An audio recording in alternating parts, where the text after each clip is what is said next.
Indian women's cricket team దశాబ్దాల కలను నిజం చేసింది. సుమారు 52 ఏళ్లుగా ప్రపంచ కప్ కోసం వేచి చూసిన భారతీయులకు అద్భుతమైన విజయాన్ని అందించింది. ఇన్ని సంవత్సరాల నిరీక్షణకు ఫలితం దక్కడంతో సంబరాలు చేసుకుంటున్నారు క్రికెట్ అభిమానులు. అయితే ఈ కలను సాకారం చేస్తూ భారత టీం విజయ శిఖరాలకు చేర్చిన కోచ్ అనిల్ మజుందార్ కష్టం అనిర్వచనీయం. అసలు ఎవరు ఈ మజుందార్?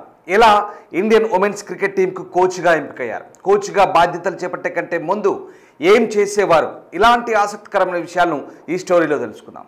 ఒక్క విజయం అందరి భవిష్యత్తును మార్చేసింది. అవును, ఈ మాట ఇండియన్ ఉమెన్స్ క్రికెట్ టీంలోని ప్లేయర్లందరికీ కూడా ఖచ్చితంగా సూట్ అవుతుంది.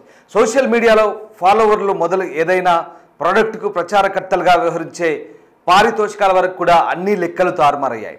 సామాన్య స్థితి నుంచి అసామాన్య స్థాయికి చేరింది ప్లేయర్ల ఫేస్ వాల్యూ. దీని వెనుక టీం సభ్యుల ఆట తీరు కారణమైతే ఆ ఆటను మెరుగుపరిచి ప్లేయర్లను పదును పెట్టి ఒక్కో వజ్రాయుధంగా మలిచిన కోచ్ తీరు మరో కారణం. అయితే అనిల్ మజుందార్ గురించి ఇంతగా చెప్పుకోవాల్సిన అవసరం ఏముందన్న సందేహం మీలో కలగవచ్చు. దీని వెనుక మరో అసాధారణమైన అంశం ముడిపడి ఉంది. అదేంటో ఇప్పుడు చూద్దాం. సాధారణంగా ఏ క్రికెట్ టీంకైనా కోచ్గా వ్యవహరించాలంటే ఇంటర్నేషనల్ ఆటలో అద్భుతమైన ప్రతిభ కనబర్చి ఉండాలి. అనేక రకాల రికార్డులు కైవసం చేసుకొని రిటైర్ అయిన తర్వాత వారి ఆసక్తిని బట్టి బీసీసీఐ టీం కోచ్గా నియమిస్తుంది. అయితే ఇక్కడ అమోల్ మజుందార్ ఒక్క ఇంటర్నేషనల్ మ్యాచ్ కూడా ఆడలేదు, కానీ టీమిండియాను అంతర్జాతీయ స్థాయికి చేర్చాడు. 1974 నవంబర్ 11న ముంబైలో జన్మించిన మజుందార్ చిన్నప్పటి నుంచి క్రికెట్పై ఇంట్రెస్ట్ పెంచుకున్నాడు. ఈ క్రమంలో బలంగా ప్రాక్టీస్ చేసి దేశవాళీ క్రికెట్ జట్టులో స్థానం సంపాదించుకున్నాడు. ముంబై, అసోం తరపున అనేక రంజీ మ్యాచ్లు ఆడాడు. గతంలో అత్యధిక పరుగులు చేసిన అమర్జీత్ రికార్డులు బద్దలుకొట్టి తన స్థానాన్ని సుస్థిరపరుచుకున్నాడు. ఇదిలా ఉంటే మజుందార్ రమాకాంత్ అచ్చేకర్ అనే కోచ్ దగ్గర క్రికెట్ నేర్చుకున్నాడు. ఈ క్రమంలోనే క్రికెట్ దిగ్గజం సచిన్ మజుందార్కు పరిచయం అయ్యాడు. నెట్ ప్రాక్టీస్లో ఇద్దరు మంచి స్నేహితులయ్యారు. ఈ సమయంలో ఇద్దరికి హ్యారిష్ షీల్డ్ మ్యాచ్ ఆడే అవకాశం లభించింది. అందులో ఇద్దరు మెరుగైన ప్రదర్శన చేశారు. దీంతో అనేక మ్యాచ్ల్లో ఆడేందుకు అవకాశం దక్కింది. 1993-94లో ఫరీదాబాద్ రంజీ ట్రోఫీలో ముంబై తరపున ఆడి గొప్ప విజయాన్ని అందించాడు. ఆ తర్వాత 94లో అండర్-19 క్రికెట్ జట్టుకు వైస్ కెప్టెన్గా ఎంపికై ఇంగ్లాండ్ పర్యటన చేశాడు. ఆ జట్టులో సచిన్తో పాటు రాహుల్ ద్రవిడ్, సౌరవ్ గంగూలీ, వివిఎస్ లక్ష్మణ్, అజిత్ అగర్కర్ ఇలా అనేక మంది ప్లేయర్లలో మజుందార్ కూడా ఒకరిగా నిలిచారు.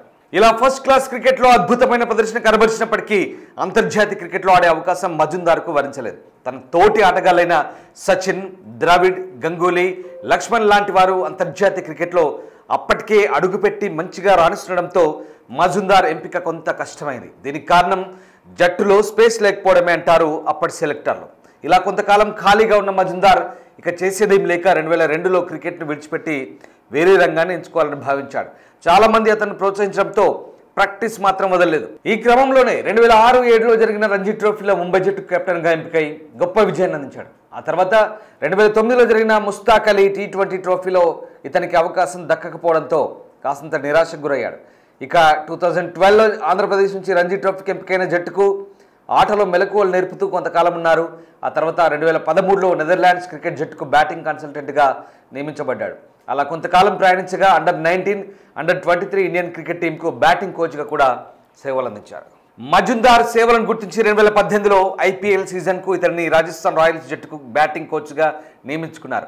ఈ పరంపరను 2021 వరకు కొనసాగించారు మజుందార్. ఆ తర్వాత సౌత్ ఆఫ్రికా టీం భారత పర్యటన చేసినప్పుడు ఆ జట్టుకు తాత్కాలిక కోచ్గా కూడా బాధ్యతలు చేపట్టారు. ఇలా అనేక విభాగాల్లో విశిష్ట సేవలు కనబరిచిన మజుందార్ను 2023లో ఇండియన్ విమెన్స్ క్రికెట్ టీంకు ప్రధాన కోచ్గా ఎంపికయ్యే అవకాశం పలకరించింది. ఈ పదవి వచ్చినప్పుడు కూడా చాలామంది మజుందార్ను విమర్శించారు.